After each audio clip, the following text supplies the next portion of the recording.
আমি একেবারে মন্দিরটির ধারে চলে আসছি। দেখুন এখনও ডিজাইনগুলো এখনও অক্ষত অবস্থায় রয়েছে। সারি সারি ডিজাইনগুলো, সারি সারি যেই ইটের গাঁথনিগুলো ছিল এখনও অনেক সুন্দর রয়েছে। হয়তোবা কিছুটা পুরনোর কারণে কিছুটা ক্ষয় হয়েছে, কিন্তু তারপরও এখনও যে মজবুত রয়েছে, অসম্ভব মজবুত এখনও।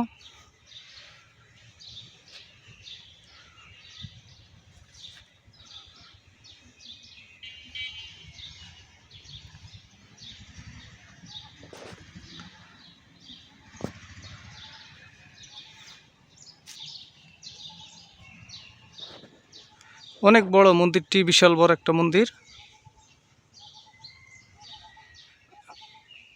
এখনও ডিজাইনগুলো এখনও দেখুন কত সুন্দর ডিজাইনগুলো, হাতে নকশি করা ডিজাইনগুলো।